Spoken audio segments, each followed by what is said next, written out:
basic structure ng atoms, molecules, elements, no? So dapat ganun ang pag-intindi natin diyan, no? So kumuha ako ng basic definition from the EIA ng Amerika. Ang tanong, ano ba tong EIA?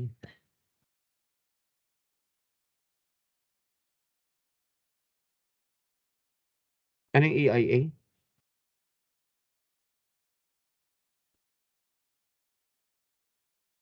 Agency, ano? Agency ng government sa Amerika about sa mga federal agencies sa statistics na with regards to energy, na. So yan ay Energy na Information Administration ng Amerika. So kinuha ko yan dito sa internet kasi mas simple, na. So ang sabi dito ay pwede pabasa natin. Pabasa naman ng isang lady student. Babae naman kasi ngayon ay ano tayo ngayon, God, no? Gender month yata tayo ngayon. So equality between men and women, no? Pakibasa naman, ma'am. Sino ba mag-volunteer? Para marinig naman natin yung boss ng isang student na lady. Ay, babae po ba? Oo. Pa-volunteer ng babae naman para may participation naman yung lady students natin. Ako na lang po, sir. Anong pangalan mo? Jessa May po. Jessamay, sige, pakibasa. Chemical energy is energy stored in the bands of atoms and molecules. Batteries, biomass, petroleum, natural gas, and coal are examples of chemical energy. Chemical energy is converted to thermal energy when people burn wood in a fireplace or burn gasoline in a car's engine.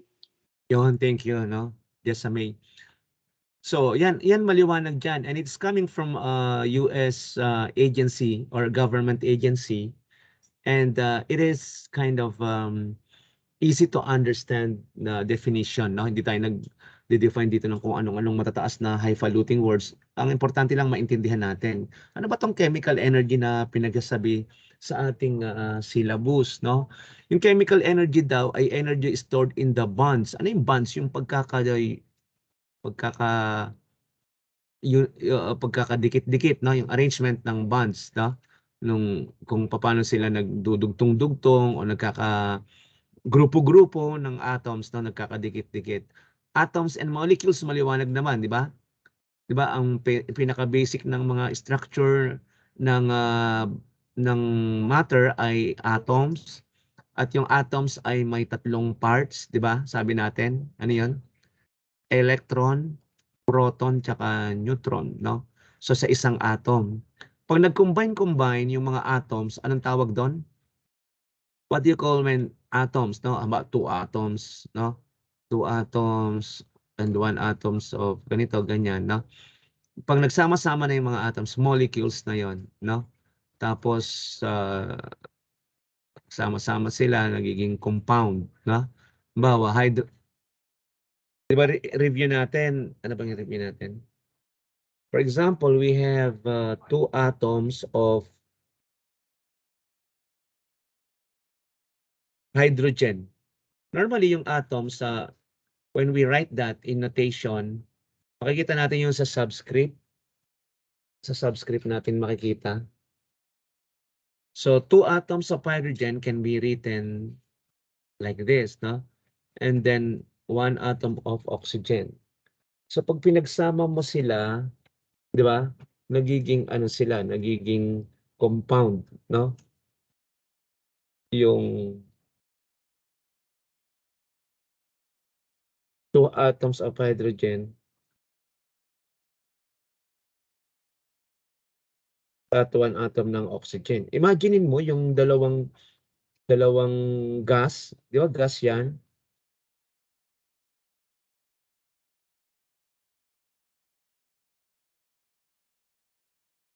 At isang oxygen, no? Magiging liquid, di ba? Ito, magiging liquid. Ano to? Tubig, water, no? So, binabanggit lang natin yan kasi ito yung mga ano, no? Yung mga basic structure. So galing yan sa mga chemical elements, no, ng hydrogen and oxygen.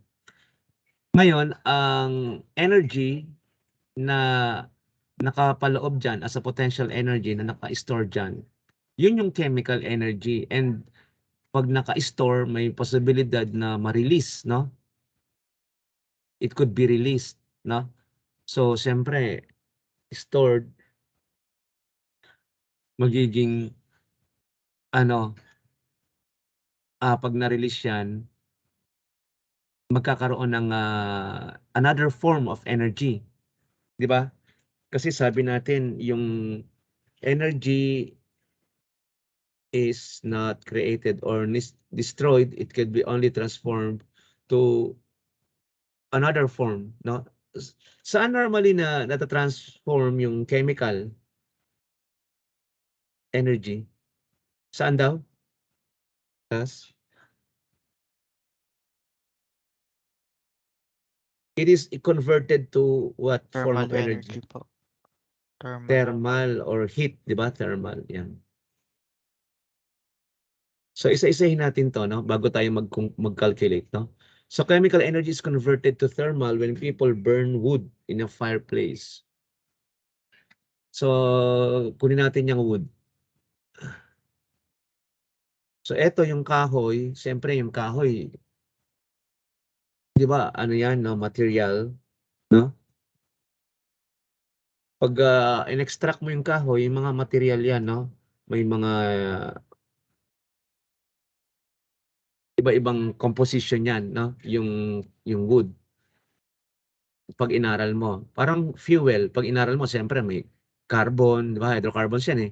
May carbon, may hydrogen, 'di ba? Kung 'yan ay propane, pentane, gano'n, octane, no? Normally naka-base 'yan sa tinatawag na hydrocarbons na yung mga kerosene, pati mga diesel, 'di ba? Ngayon, merong naka-store doon, no, as a potential energy when it burns, no, pagkaroon ng combustion, no, due to heat. And due to yung fuel na nga yan, no? Kasi yung wood or yung gasoline is fuel, pag dinagdagan mo ng heat tsaka ng oxygen, magkakaroon ng burning or combustion, no? So doon na ngayon namamanifest yung release of chemical energy, no? Napupuntang thermal. Aside from thermal, ano pa yung isang manifestation ng chemical energy in terms of combustion? Kasi nasa combustion tayo. Yung light, di ba? So may init tsaka may light. Sandali lang, may sasagutin lang ako na teacher.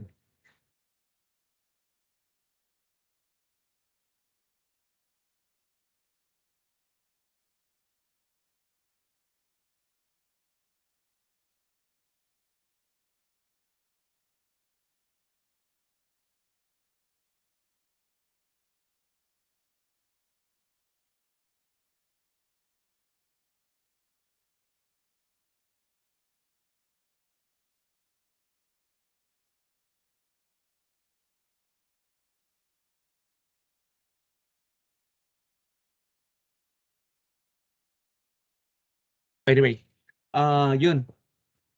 So tingnan natin yung mga example dito, no, battery. Papaano nagre-release ng chemical energy yung battery? Is battery a chemical? May mga chemical ba sa battery? Ano ang chemical sa battery? Battery ng sasakyan. Ano to? Kung ganyan ang battery mo na ginagamit sa jeep, sa car, or sa tricycle, anong tawag dyan? Anong main component ng battery? Ano ang main chemical sa battery? Kaya nga tinawag na chemical energy. Ano yan? Ito ay may lead, di ba? Ito ay lead acid. Yung mga battery naman ng cellphone, ano yon? Kadalasan anong chemicals yun? Aklas? Lithium, Lithium ion. lithium ion, no? So yung mga battery ng car ni Elon Musk, yung pinakamayaman na tao ngayon sa buong mundo, siya ang founder ng Tesla, di ba? tsaka yung mga boring machine, yung mga sa solar, no? Tsaka yung sa binili niya na rin yung Twitter, no? Pero mas sumikat siya doon sa tinatawag na renewable, yung solar, no? Solar energy, tsaka yung energy na electric, no? Mga battery na ginagamit sa kanyang car, no? Electric car, battery yon, battery na kina-charge, no? So you have to charge, and then the good thing about that car na dinesign nila is a lot better or far faster, no? Faster than fuel-based na car. Mas mabilis pa dun sa mga diesel or gasoline, no? Pwedeng pangarera. Okay? Pag inaral mo yung yung kotse ni Elon Musk, ang daming battery doon, no? Naka-pack, no? Naka-battery. Lithium ion, no? Lithium ion. Okay? So, yung mga battery na yan, katulad ng mga Eveready, ganyan. So, mga chemicals siya nasa loob at kadalasan dyan ay, yun nga, binubuo ng lithium ion at kung ano-ano pang mga composition ng battery. Ano pa yung sisunod? Biomass. Ano yung biomass? Di ba na-report na natin to? Ano ba yung example ng biomass? Yun yung mga dumi, no? Dumi ng hayop, tapos o kaya yung mga galing sa mga damo-damo, mga siit-siit, no? Na pwedeng makapag-produce ng energy, na katulad ng methane, no? Halimbawa yung sa mga basurahan, di ba? So pwedeng mag-release siya ng methane kasi nagkakaroon ng mga enzyme ng mga bacteria, di ba? Tapos mag-release sila ng heat. Petroleum, alam naman natin na petroleum is mostly based on the carbons, no?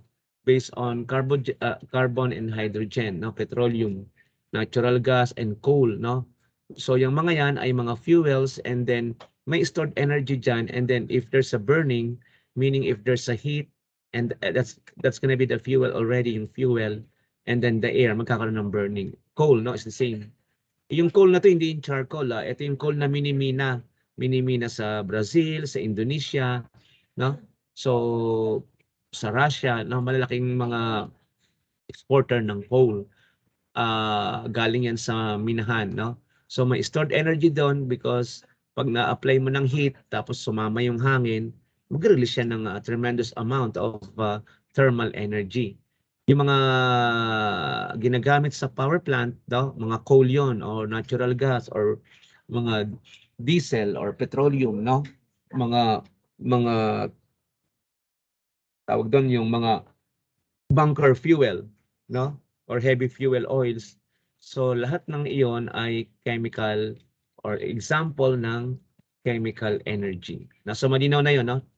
So to imagine kung ano nangyayari, halimbawa paano nagkakaroon ng release of energy, yung burn ng wood, no? Halimbawa nagsaing ka using wood or ginamit mo yung wood, no, sa pagsisiga, no?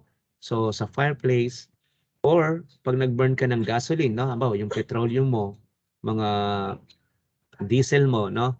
Sa car, siyempre meron dong pag gasoline, meron dong spark plug, di ba? Tapos may fuel tsaka air mixture, no? Air fuel ratio, air fuel mixture, and then with that kind of heat source, that is the spark plug, no? So magkakaroon ka ng fire triangle, di ba? Kailangan mo ng triangle ng fire, eh. So may air or oxygen ang mainly component dito, tapos heat, no? And then yung tinatawag na air, heat, tsaka fuel. So normally yun yung mga fuel. Ito, no? Yung mga hydrocarbon based, no? Methane, octane, ganyan, no? O, yung mga diesel, yung mga kerosene, ganyan yun, no? So maliwanag na yung konsepto ng chemical energy, no? So in a nutshell, in a very compact way of defining the word, chemical energy is a type of potential energy. Di ba sabi natin potential is stored energy, no? In the chemicals, is stored in the chemical bonds, no? Between atoms and molecules, no? So atoms ng hydrogen, atoms ng carbon, di ba? So kaya tinatawag na hydrocarbon. So natural gas, one of which is yung propane na yung ginagamit natin sa kusina. So, ganun din yung butane, no? Kung mga nagka-samgyup tayo or yung mga naninigarilyo, no? Butane ang ginagamit na ano diyan, no? May maliliit na pansindi, no? Butane. Saka yung sa samgyupsal na uso yung butane na powered gas, no? Meron din tinatawag na food and photosynthesis, no? As part of chemical energy. Paano ba naging chemical energy yung food?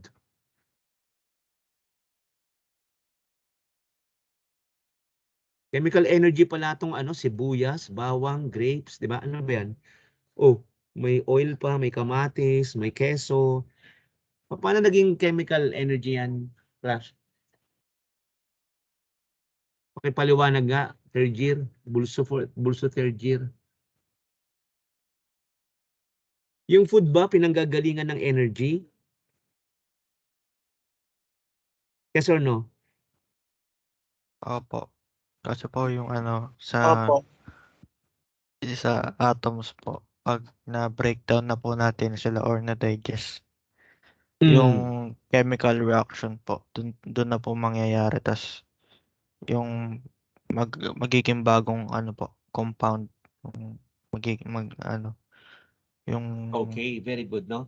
yan po. So yung in a practical way of explaining or 'di ba, explaining things, yung pinanggagalingan ng energy ng tao ay actually food, 'di ba? Subukan mong hindi kumain kung hindi ka manghina, no? Ay, wala akong energy na hindi pa ako kumain eh. 'Di ba ganun ang sinasabi natin?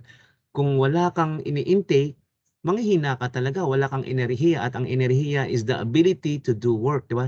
Energy is the ability to do work. Hindi ka makapagtrabaho kasi wala kang energy, wala kang yung lakas, 'di ba? Wala kang kapabilidad na gumawa ng iba't ibang mga bagay. So manggagaling 'yon sa food, 'di ba? So food is energy, no? Bakit? Eh 'di ba nandiyan yung mga ano, 'di ba tingnan niyo yung mga patalastas, rich in ano, calcium, rich in iron, 'di ba? Mga chemicals 'yun eh. Rich in iron, rich in kung ano-ano, 'di ba? Yung kung ano yung mga vitamins na combine diyan, no? Lahat ng 'yan, ng mga nakikita niyo sa gamot, nandiyan diyan, no? Kasi because food are or food is medicine also, no?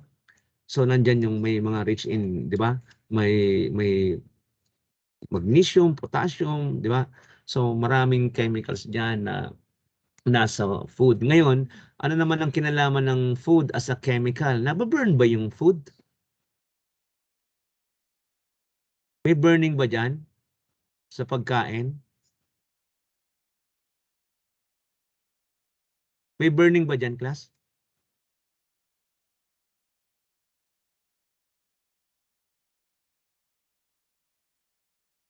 Nasaan yung sagot? May burning ba sa pagkain?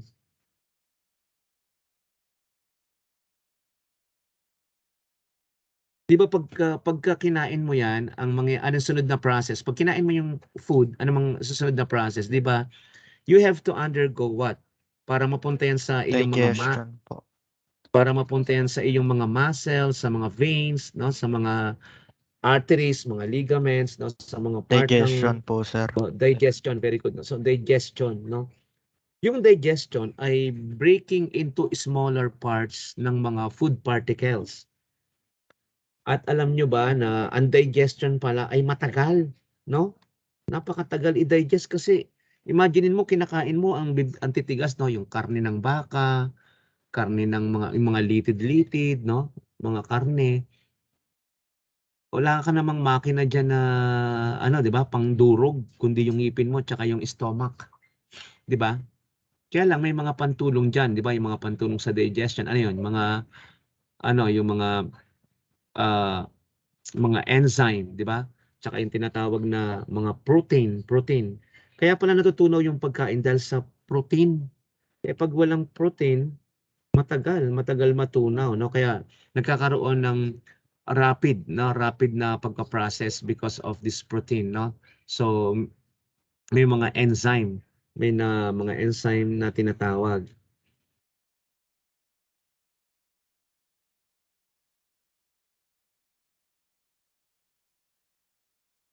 So paano pumapasok yung term na burning sa mga pagkain? Pumapasok yung burning kasi yung pagkain ay napupunta sa katawan, di ba? Napupunta sa katawan. Pag napunta sa katawan, syempre tataba, di ba? Tataba ka, nandiyan yung mga fats, di ba? Mga fats, mga cholesterol, kung ano-ano pang vitamins na minerals, no? So para naman magkaroon ka ng healthy body, healthy life, no? Kailangan mong i-burn yung energy. Ano ang tawag sa energy na nakakuha sa food? Anong term? Yung fats po ba, sir? Or Hindi, yung unit ng energy na ginagamit pag sa food. Yung mga nagji-gym, mga calories po nagpapasexy. ba? Yun, calories, di ba? Pag kumain sila, ay naku, ang dami na naman calories, di ba? Yung mga nagpapasexy, mga artista, yung mga health conscious, naku, ang lakas na calories niyan. No? So, ibig sabihin yung mga food, mga cakes, soft drinks, mga cheese, mga meat, ay may calorie content. Di ba? So, ano yung calorie? Natatandaan ba yung meaning ng calorie? Ha? Calorie is the unit to burn, isang gram, no? Isang gram ng kahit tubig or pagkain, no? At makakapag-increase ka ng unit ng temperature na degree centigrade, no? Yung isang gram pag na ano mo and then nag-increase ka ng heat, no? Ng unit ng heat na 1 degree centigrade.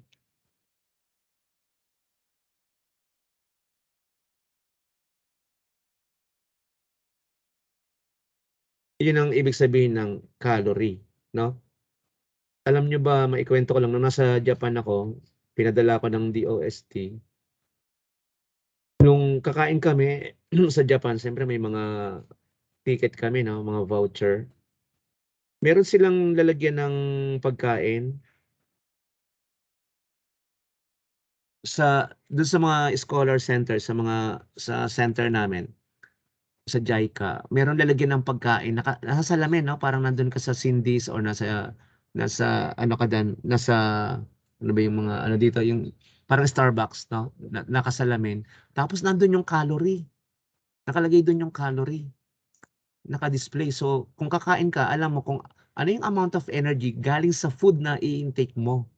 Halimbawa kung manok ba yan, or baka, or cake, or ice cream, or isda, no? So ganun ka yung Japan kasi mahilig silang magkwenta. So Japanese people are very good, are very conscious in no? Accounting things. Yan, no? So calorie ang tawag doon, ha. Pag na-burn yan, so 'di ba dapat i-burn mo para hindi ka ma-store ng mga fats, mga cholesterol, para hindi ka ma-atake, hindi ka ma-high blood at kung ano pang mga sakit, no? Yung energy na gagaling sa food, pinanggagalingan din niya ng sakit, no? Kaya sabi ng mga Japanese, what you eat is what you are. 'Di ba? Kung anong pinapasok mo sa katawan mo, yun ang kung ano ka, 'di ba? Kung healthy ka ba or sakitin ka ba o madali kang mamatay dahil na-atake ka, no? Sa pagkain 'yan, maraming namamatay sa pagkain kaysa sa gutom, 'di ba? Wala namang may nagugutom pa ba ngayon except yung sa Africa, no? Pero maraming namamatay dahil sa pagkain, kain ng kain, no? Another is photosynthesis. Paano nagkaroon ng chemical sa photosynthesis, class? Ano ba yung photosynthesis?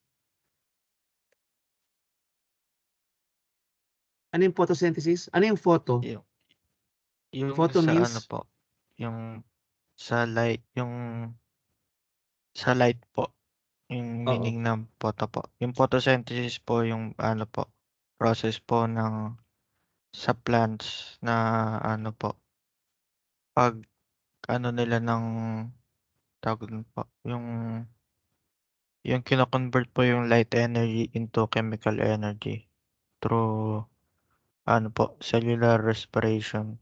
Yun po. Sa madaling salita, yung photosynthesis is yung process na nangyayari sa mga halaman at sa mga puno, di ba? Kung papaano sila lumalaki, nagkakadahon, no? For food production, for the growing of plants, you need light, di ba? Subukan mo na walang light, hindi yan tutubo, mamamatay, no?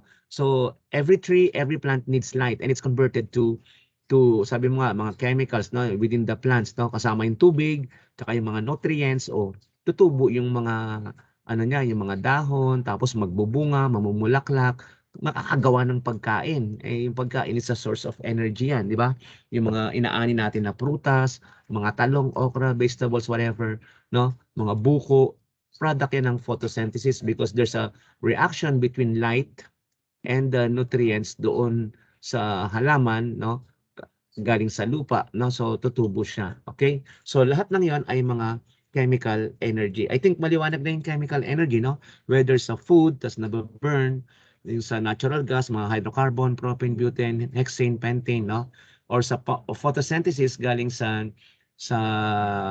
reaction sa light, no, nakakakuha ng mga nutrients tsaka sa light, and then makakapag-produce ng mga dahon, mga prutas, mga sanga-sanga, no? So yun yung may chemical energy doon dito sa halaman, sa ano, sa mga prutas, no? Nagkakaroon ng chemical energy diyan. Even yung light itself, no? No, meron yang mga pakialam or kinalaman doon sa pagpo-produce ng pagkain, which is in a form of photosynthesis nga. Ngayon, we will be introducing another term, no, which is a kind of parang unfamiliar, no? Merong palang tinatawag na enthalpy of formation, no? What is enthalpy of formation? Enthalpy of formation is defined as the enthalpy change when one mole of compound is formed from its elements under standard condition or STP, standard temperature and pressure, no? Ano yung STP, no? Ang STP as halimbawa, dito ka sa lupa, 1 atmosphere and 25, no? Yun ang kadalasang ano natin, 1 atmosphere and 25 degrees Celsius. The enthalpy information of some species are the following, no? Tingnan nyo, we have 1, 2, 3, 4, apat na columns. Ang apat na columns ay naglalaman ng first column, ano yung matter, ano yung species natin. Ayan, kung ito ba ay tubig, kung ito ba ay chemicals, no? Kung ito ba ay mga gases and so on. Sa pangalawang column, ano yung formula ng mga chemicals na yon?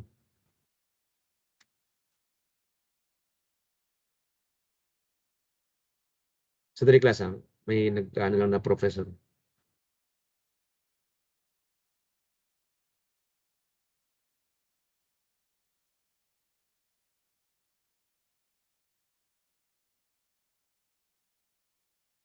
Sagutin ko lang.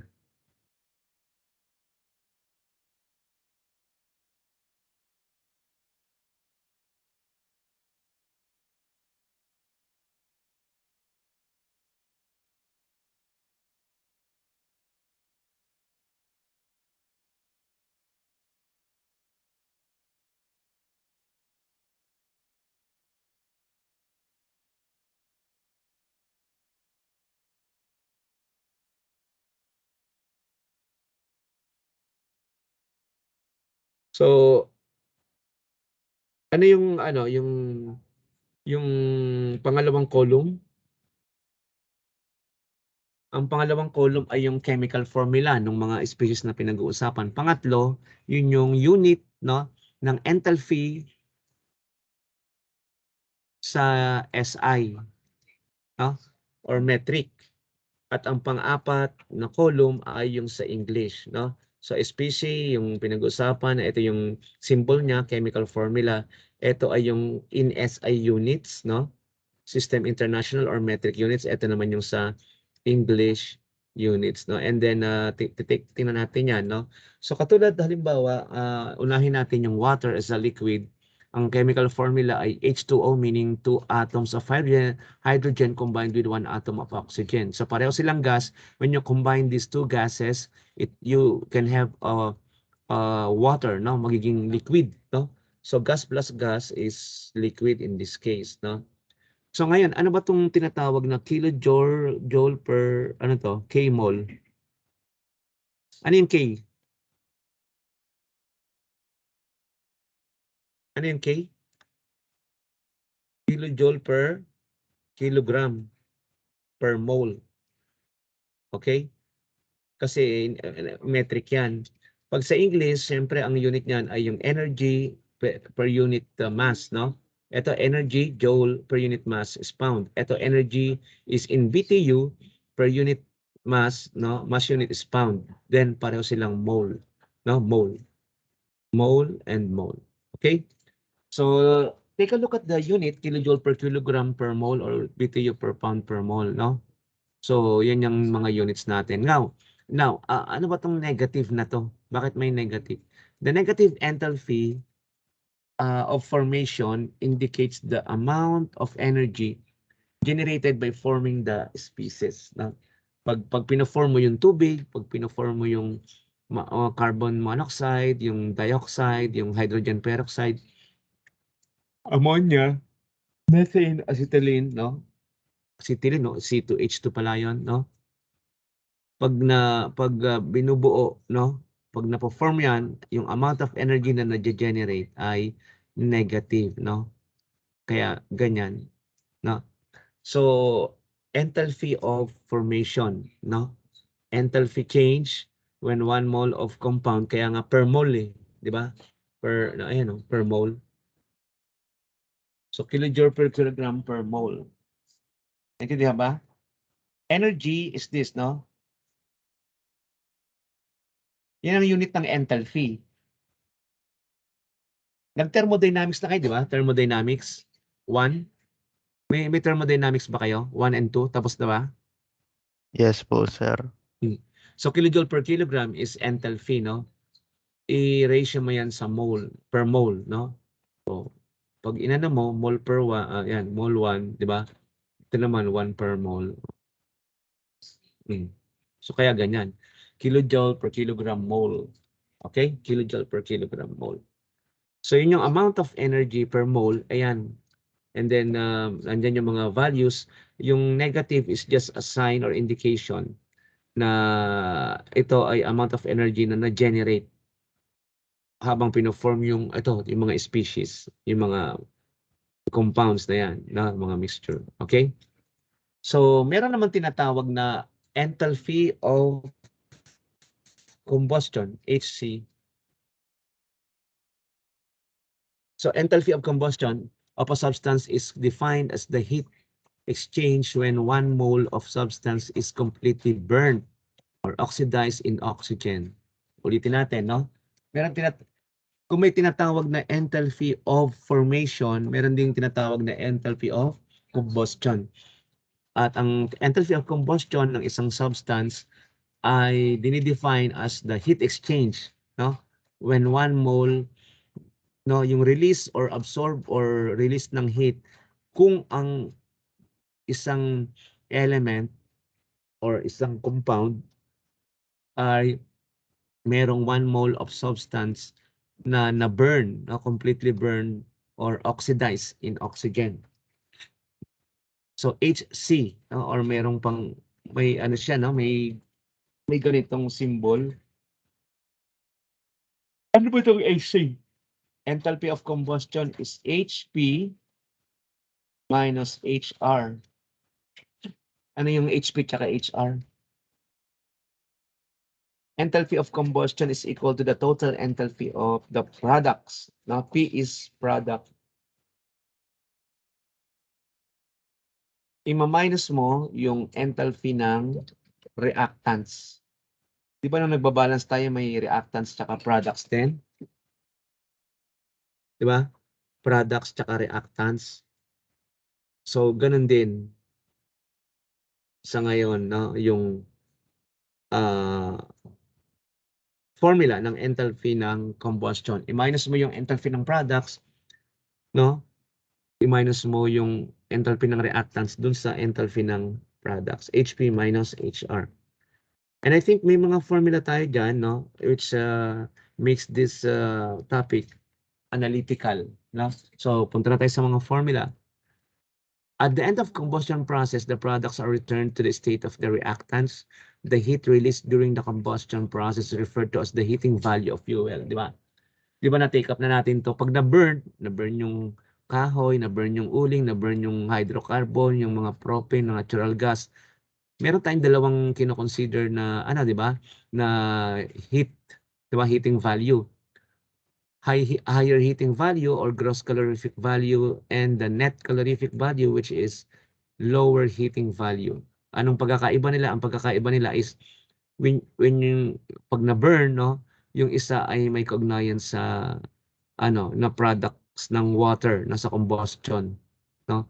Nire-represent mo siya na merong kasamang products of water in the combustion, samantalang yung isa ay wala, no? Yung state niya, yung isa ay liquid or tubig, yung isa naman ay gas, no?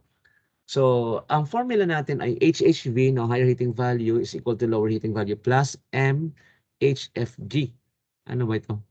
MHFG, no? So, enthalpy of fluid, no, in a gaseous state, in a gas of the gas, no? Enthalpy of fluid, yung M is yung mass. Tapos yun yung nasa products ng tubig. Di ba? Kaya nga sabi natin, higher, whether it's higher heating value or lower, may kanalaman siya dun sa product ng water. Di ba? Ito. Water products. Di ba? Di ba kasi pag nag-burn tayo ng isang fuel, di ba? We burn the fuel, we need the fuel and air. Di ba? So yung air is more on the oxygen and the nitrogen. Pag pinagsama mo yung fuel tsaka air, in a complete combustion, magkakaroon ka ng carbon dioxide plus water, no? So, may water doon, no? Water, kasama yan sa products. H2O. So, for steady flow system, ano ba itong steady flow? Ang steady flow ay isang sistema na hindi siya apektado ng time. Ibig sabihin kahit dumaloy lang yung time, hindi nagbabago yung kanyang mga parameters, no? So with respect to time, no? Hindi siya nagbabago ng flow, ng mga density, ng mga properties, no? And ito ay nag-exist especially sa mga sistema na malalaki, no? Ibig sabihin na hindi siya maapektuhan ng time, no? Steady lang siya with respect to time. So in steady flow, which are the case of constant pressure reactors, no? Halimbawa, yung mga constant pressure reactor katulad ng heat exchanger, mga boiler.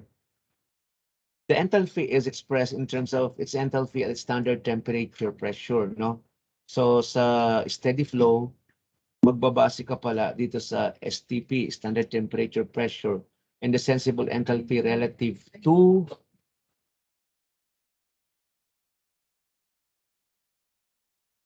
bakit putol to? Anyway. So ngayon, ang formula for steady flow ay eto, enthalpy equals enthalpy of fluid, no? Yung initial plus the integral of Cp times T or Cp delta T lang din yan eh, Cp delta T. Bakit naging delta T? Kasi nga may initial tsaka final, no? So this is the initial temperature. Ito yung final, no? Temperature. Dito mo yan ipapasok, no? Dito sa value ng T kasi ima-minus mo, di ba? Mula sa final na temperature final, ito yon minus temperature initial, tsaka ito, itong mga Cp na to, no? Cp, ito yung T. Cp, ito yung T. Kunin mo yung values ng initial tsaka final, final minus initial na para makuha mo yung pag-i-integrate and then eventually makukuha mo yung enthalpy ng combustion na tinatawag, no? So ano pa yung ibang mga formula na tinitake up dito? Applying this equation to the energy balance equation, neglecting the effect of kinetic and potential energy, the equation would be like this, no? So governing principle is law of conservation of mass or energy. It's the first law of thermodynamics, di ba? Energy in, energy out. Yung energy na na-release, yun din ang energy na na-absorb, no? So lahat yan ay energy or in terms of heat para mapag-usapan ang tinatawag na enthalpy of combustion na sabi natin ay may kaugnayan sa reactants, no? Tsaka products.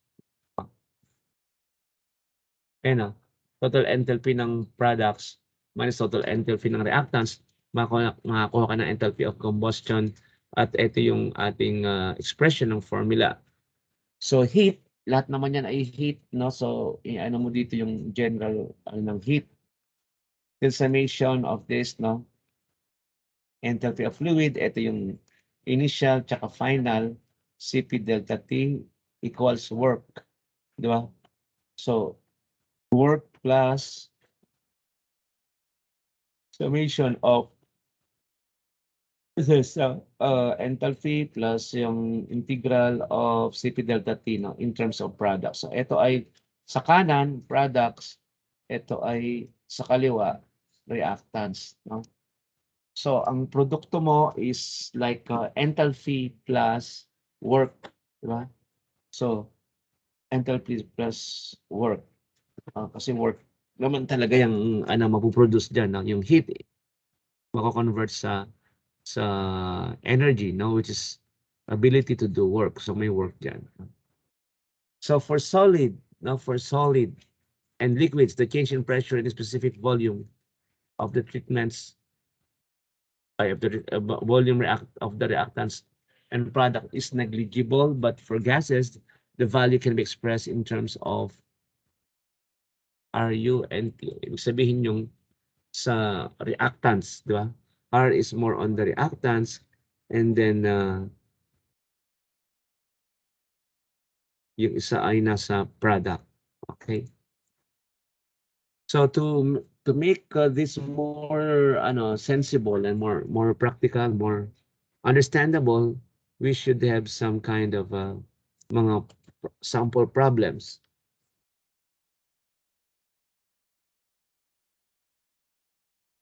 So ito yung ating sample problem, no? For now, tingnan muna, no? Ano yung sample problem? I'll just get fluid muna, no?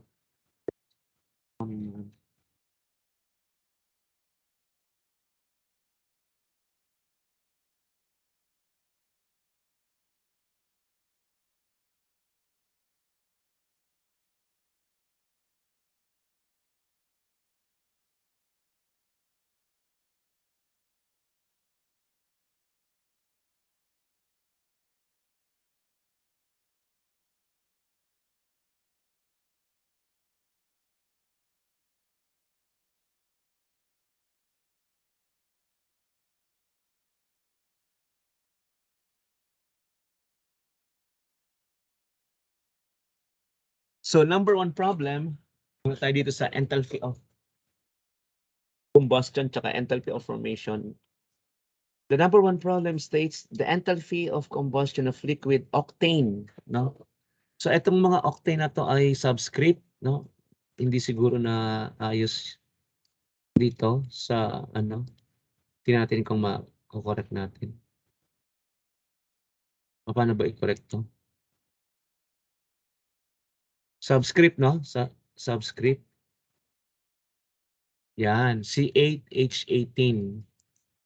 Yun yung subscript ng wala. Bakit naging ganito?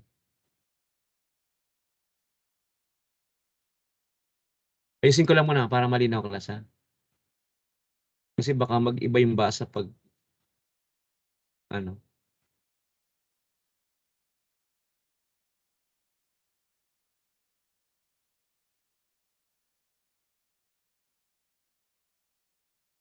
Ano ba ito?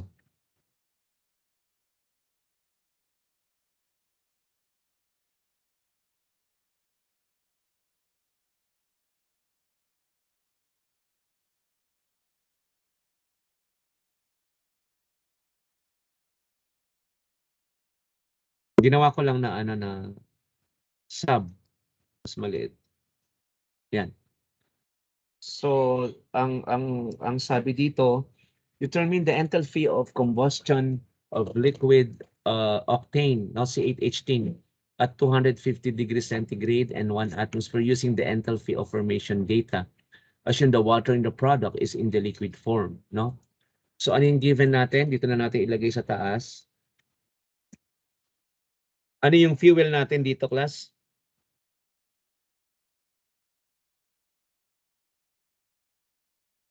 Ano yung fuel natin? Ang fuel natin ay, ano? Octane.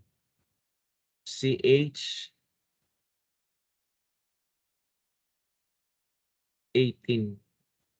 Yan. Anong mga condition, anong boundary condition siya nag-exist, no? So dito ay 250 degrees centigrade and then ang pressure ay 1 atmosphere.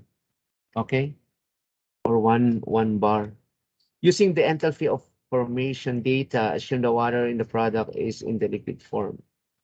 So, yung ating formula, ito yun, no? Yung na-take up natin last time. Ito yung fuel, di ba? Kung i-dissect natin to and we're gonna label this, ito yung fuel, ito yung component ng air, di ba? Kasi air is mainly composed of oxygen and nitrogen, di ba? Then, ang magiging produkto, alam natin ang magiging produkto ay ito, carbon dioxide plus water. And then, may mga ilang traces ng nitrogen. Okay? So, ang formula ay eto. Mapapansin nyo, meron siyang mga tinatawag na prefix doon sa sa formula na tinikap natin. No? Ito. Prefix A, prefix B, D, saka E. No? So, may mga prefix. Naalala nyo pa ba yun? May mga prefix tayo na tinikap. Sandali.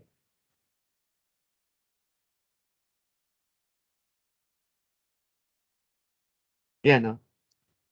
So yung pinag-uusapan natin ngayon sa enthalpy of formation, ito yun, no? Yung stoichiometric combustion formula ng hydrocarbon fuel. For example, if you are dealing with hydrocarbon fuel like methane, ethane, octane, no? Pentane, na nakabase sa carbon tsaka hydrogen, ito yung susundin natin. So balikan natin, ano ba yung M? Yung M is the number of carbon atoms in the fuel. So etong carbon dito, pareho rin siya ng carbon doon, no? So M equals B. So etong carbon dito, yung atoms diyan, eto rin 'yon kasi carbon nga eh. No, M equals B. Ano naman yung N? N yung yung subscript ng hydrogen, 'di ba? So eto in the fuel, no? So equivalent rin 'yun sa 2D, no? So hanapin mo yung D diyan, no? Yan. Kung 2D, yun yung isa, yung N. A, nasaan yung A? Makikita mo yung A doon sa coefficient ng part ng air. Kasi air is mainly composed of nitrogen and oxygen, di ba? 78 nitrogen, 21 ng oxygen. So, ito, air to. Okay? Then ang isa pang meaning ng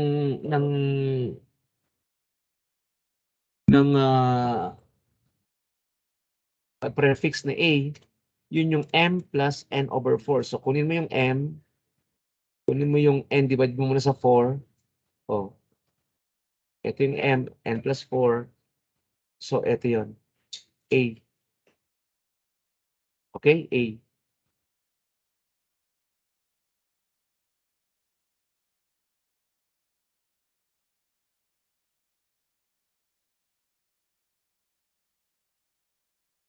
Yan. Ano man yung B? Saan makikita yung B? Yung B naman ay makikita mo as a coefficient of the carbon. So, ito no, yung coefficient ng carbon number of carbon dioxide, mole, nasa mole siya. Ito, kasi if it's in the coefficient, it's a mole. If it's in the subscript, it's an atom, no? So, ito yung mole of carbon dioxide, B equals M. So, yung dito na M, na subscript ng carbon, yun din naman yung coefficient dito sa carbon dioxide, which is equal to B, no? B equals M. Ano naman yung D? Saan mo makikita yung D? Doon naman sa anything in front of water, anything or any coefficient that is found in front of the water na compound ay D, no? And ang isa pang definition nun ay N/2. Yan, no? So N/2. Water vapor or moisture produced. Mole of water. And then yung E as the last variable or coefficient is the number of mole of nitrogen. So as you can see, meron ng nitrogen dito, no? So yung carbon, hydrogen, which is fuel, pag inad mo yung components ng air, which is oxygen and nitrogen, magiging, kung complete siya ng combustion, magiging carbon dioxide siya plus water. Diba? Carbon dioxide plus water. And then may humabol pa kasi na, na nitrogen or traces ng nitrogen. So balik na tayo rito.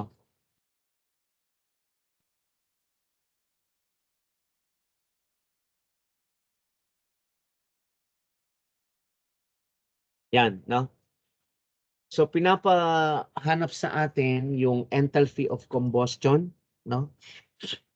Of liquid octane at 250 degrees centigrade and 1 atmosphere as a pressure. Using the enthalpy of formation data, assume the water in the product is in the liquid form. Yan. So ito yung formula natin, and since the fuel is hydrocarbon,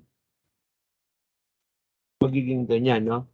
So all you have to do is to plug in, no? Dun sa fuel part, 'di ba? Siyempre hanapin mo yung M tsaka N.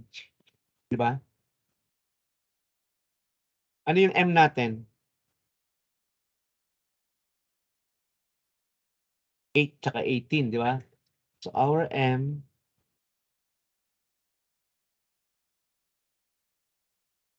tapos M over plus N/4. Then yung sa part naman ng fuel is oxygen plus 3.76 N2. Oxygen and nitrogen. Diba? Ang product, so ito yung sa left side, ito yung sa ano to? Reactants. Ito yung sa side ng products, no? Doon sa okay na tayo dito sa may reactants, di ba? Doon na tayo sa product.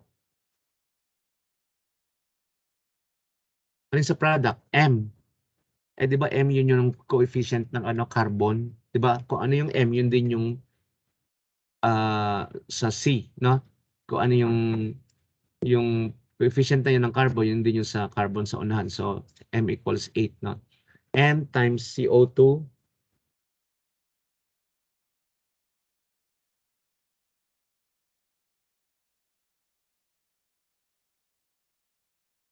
plus N/2 H2O plus 3.76 M plus N/4 tapos nitrogen, no?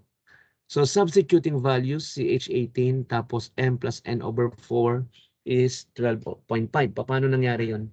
Ano ba yung M natin? Ano yung M? I-break down lang natin dito para na malinaw. What is M? 8.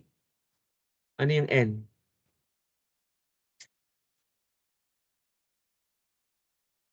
N is 18. Tama ba? Balikan natin yung formula. No? CMHN, no? C8H18, so magiging ganyan yan, no? So yun yung pag-compute, no? Bakit tinatanong nyo kung saan galing yung formula? Ayan, no? So yun yung pinaka-formula natin na ginagamit ngayon, no? So tingnan natin yung detalye para at least may proof tayo na talagang yun ang nakukuha sa calculation, no? So what is N? 18 over 4.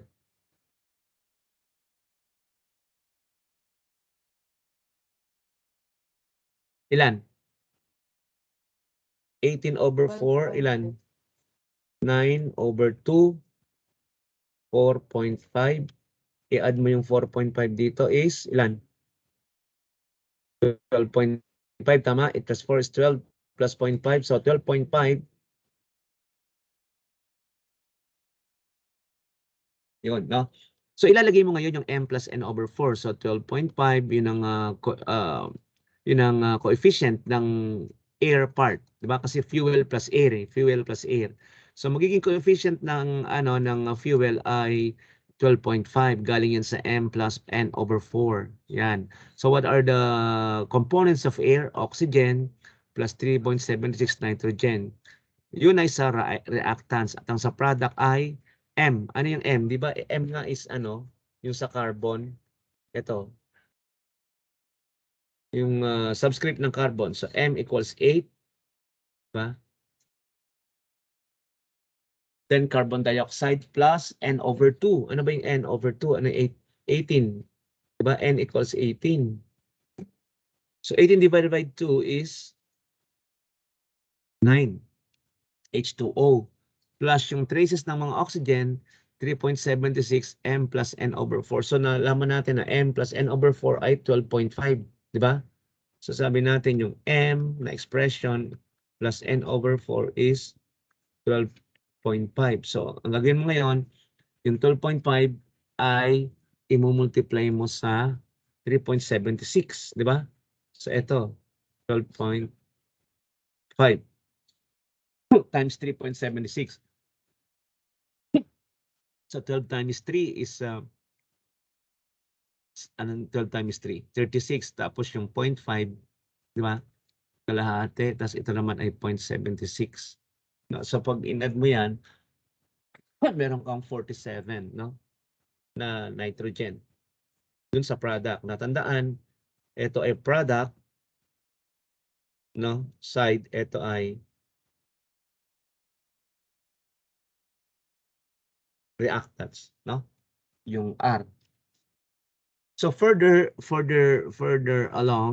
down is yung mga formula na dito sa tinatawag na enthalpy of combustion. So siyempre, magre-refer tayo sa 'di ba, sa formula.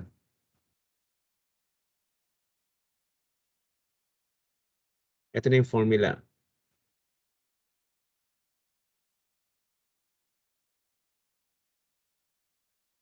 Yan. So ang formula, enthalpy of combustion is the summation of N sub P, tapos yung enthalpy of fluid plus the integral of Cp delta T with limits TOT. Yeah? Yan yung sa products, and then sa products.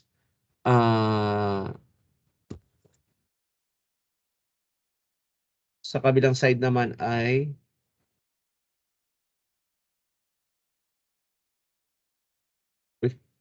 iburahin ko lang parang. Sa products to, no? Tapos yung sa reactants ay yung nasa kabila.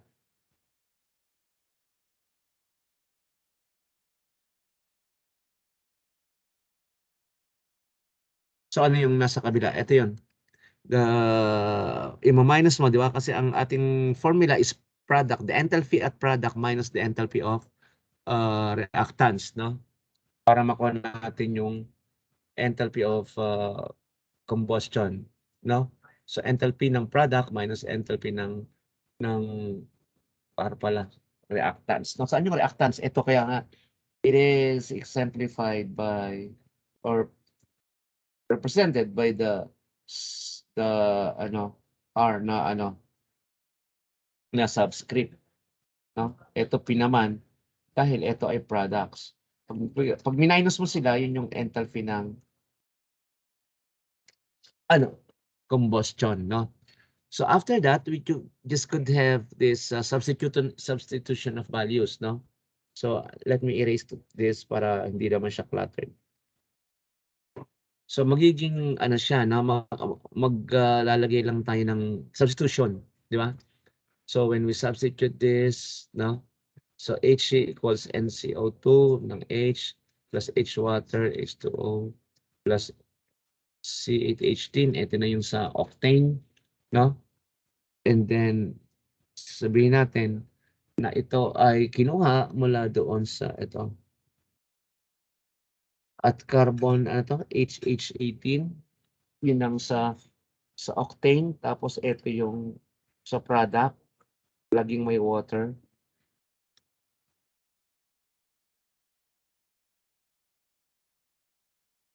Tapos ito na yung sa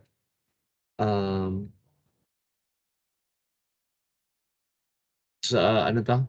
Ito yung sa octane, 'di ba? Ito naman yung kasama na yung combustion plus water. Yan. May water tsaka combustion. So ipapag-minus mo yung sa product minus yung sa reactant. So all you have to do is to plug in, no, yung mga values. So dito ilalagay mo na, no? 8. Bakit naging 8? Kasi 8, 'di ba? 8 yung ano carbon 'di ba?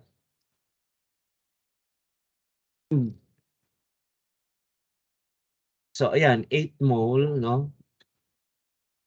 Tapos 393.52 mg per mole ng carbon dioxide, no? Ng carbon dioxide. And then 9k mole times negative 286.14, no? Kilojoule per kilomole. And then pag sa ano, i-substitute yung values, magiging 1k mole minus 250.81 megajoule per kilomole. Ito na yon, no? So when you do the simplification, you will arrive at 5,473.21, no, megajoule per kilomole of octane, no, megajoule, no, ibig sabihin million joule, no, 10 to the 6.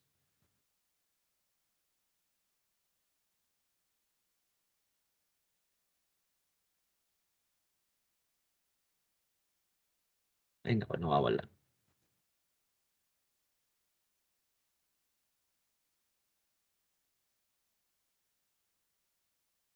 Sandali ah. Yan. Nakikita ba yung ano class? Nakikita pa? Nakikita yung screen? Yes po, sir. Kasi bumibitaw yung ano, bumibitaw yung net. Sorry, no? So pag minanipulate mo yan, yung negative 5473.21, pinapaliwanag lang dyan, yan yung amount of energy na produce, no, when there is this reaction, kaya negative, no? Sign convention lang yan. So ang ating unit ay megajoule, which is a million joule over kilogram mole, no, of this methane. So when you try to convert this into kilogram, no, kasi nakamole yan, no? Ang mangyayari dyan ay 48.01. Okay, megajoule per kilogram of octane. No? So yun ang magiging sagot. No? So kasi, di ba, inano natin yung mga pag-conversion ng mga mole, no, to grams or kilograms. No? Okay, so anong oras na ba? 11:50. So isang ano na lang siguro. Isang problem na lang bago tayo tumalon sa isang topic, no? Hanggang anong oras ba tayo class dito? Anong oras tayo? 1:30 po, sir. 1:30 pa? ata. 1 siguro kasi 10. 'Di ba 10 tayo 1 po. nagsimula 3 hours lang siguro. Kasi mahirap 1:30 naman. po, sir, base po sa schedule. 1:30 pero nag-start tayo ng dapat kung 1:30 mag-start tayo ng 10:30, 'di ba? 10:30. Opo, sir, 10:30 to 1:30. 10:30 to 1:30. Okay. Anyway, nag-start naman tayo ng 10 pero nag-leave ano pa lang ako, nag-consume ako na para mag-break muna kasi may inaasikaso ako, no? So tingnan natin kung aabot tayo, all we have to do is to take up muna to, no? Kasi mahirap na maubusin yung 3 hours sa lecture, no? Baka no, kasi yung pag-absorb ng mind natin baka hindi na practical, no?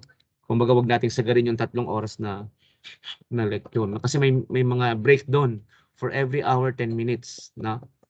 So let us see kung saan tayo makarating, pero we have to consider this another problem, no? Sa enthalpy of combustion. So number 2 problem states that what is the enthalpy of water vapor at 18,000, ano tong R? Ano itong R?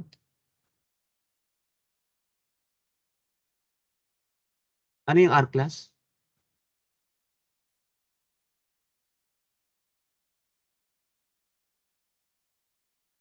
Ano yung R?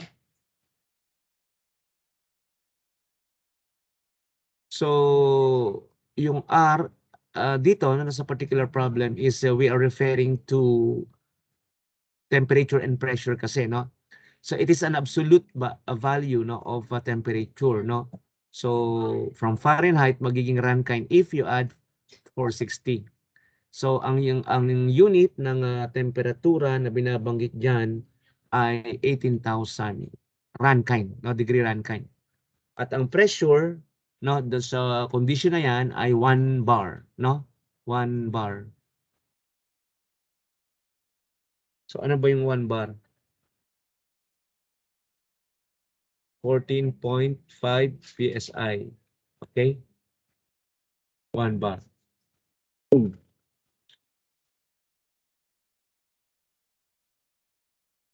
So what is the enthalpy of water vapor at 18,000 degree Rankine and 1 bar? What is the heat transfer in the formation of reaction of water from hydrogen and oxygen if the products are at 18,000 degree Rankine and the reactants are at standard conditions? May dalawang condition yung reactants, no?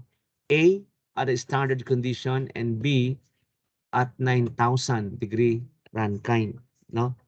So maraming tanong, no? What is the enthalpy of water vapor at 18,000 degrees Rankine and 1 bar?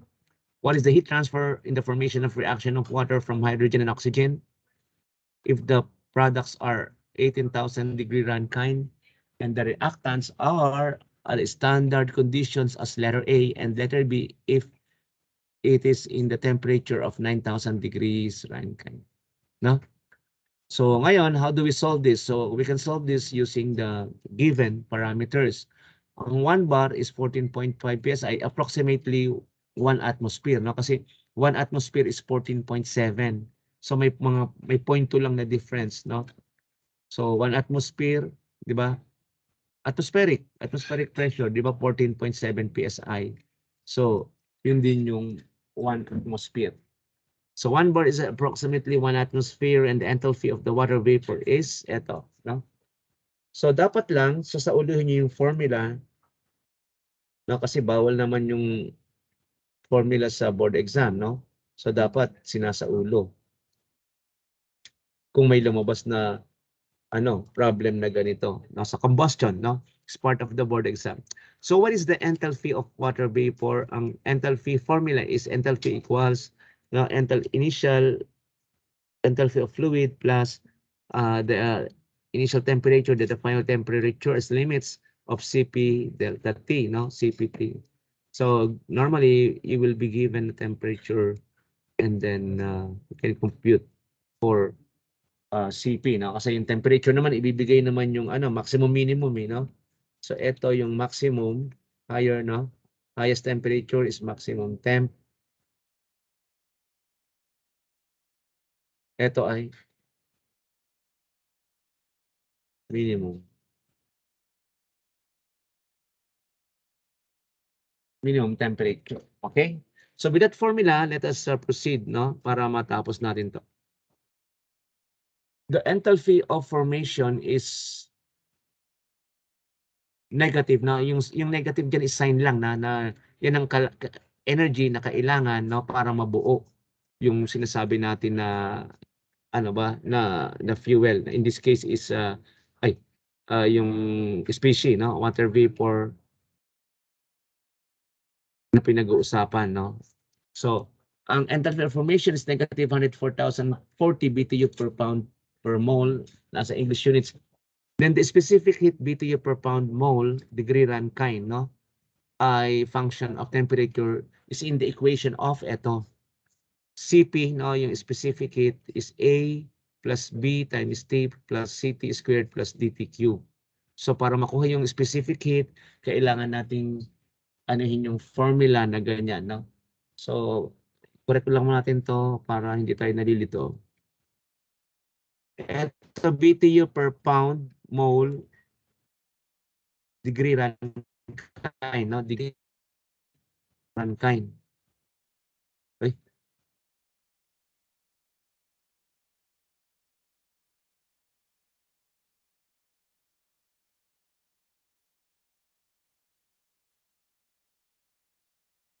Ako, mababa pala. Dapat sa mas mataas-taas. No? Anyway. So, ginanto ko lang kayo naging dalawa. Yan. Yan, no? So, ang unit ng specific heat ay BTU per pound mole degree Rankine as a function of the temperature is in this equation yung nasa baba, no? Pag sa, sa metric ay, kilogram, ay kilojoule per kilogram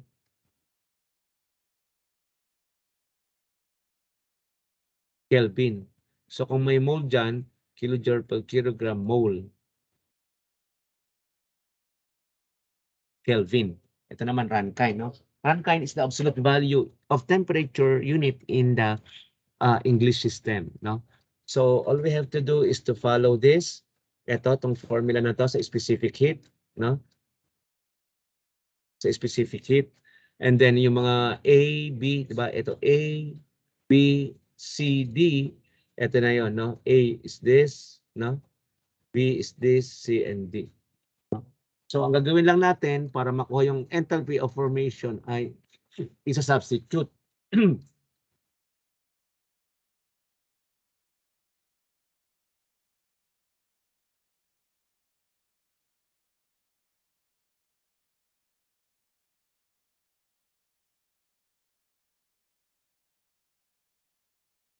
So, isa-substitute natin dito sa mga given equation, no?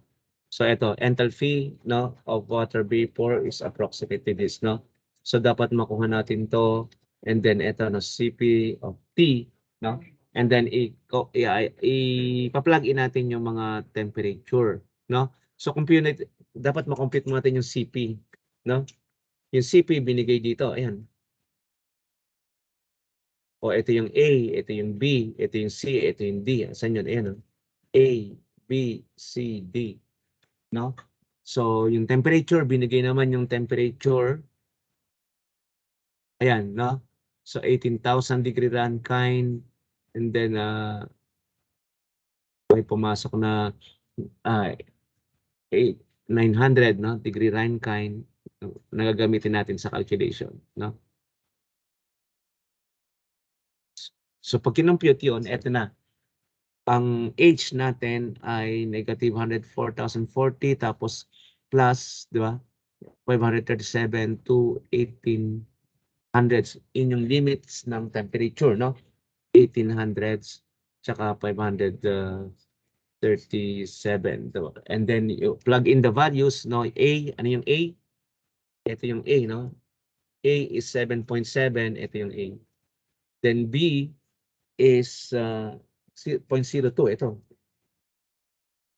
So ito. So B. Tapos multiply mo sa T, tapos yung C naman, 0.07781 times 5 ayan.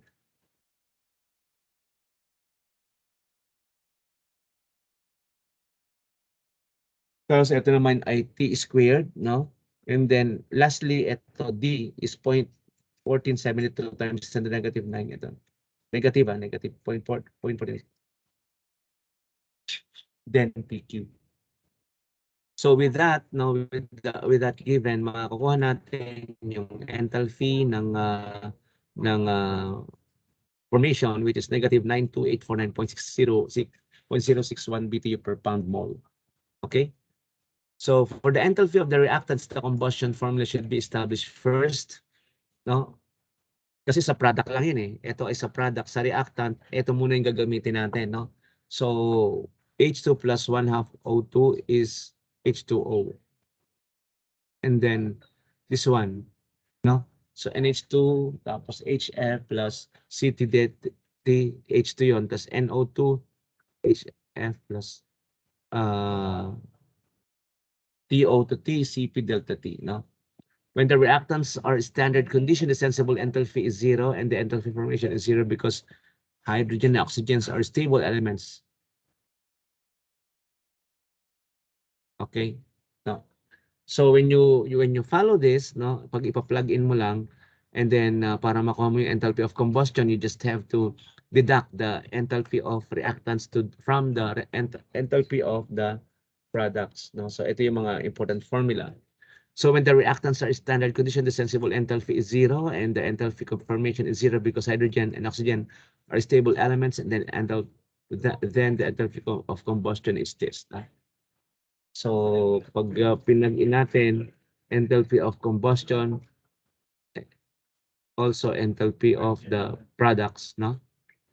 Ang resulta ay 92,849.061 BTU per pound mole. So mga direct substitution lang to, no? Ngayon, tuloy natin, may tanong doon na what if the temperature of the reactant is 9,000 degree Rankine, no? So the sensible enthalpy is this, no? So ito yung sa hydrogen, ito yung sa oxygen. Pareho naman silang CP delta T. Ito yung initial, final temperature, initial, and final temperature, no? So for hydrogen, the constant for the specific heat is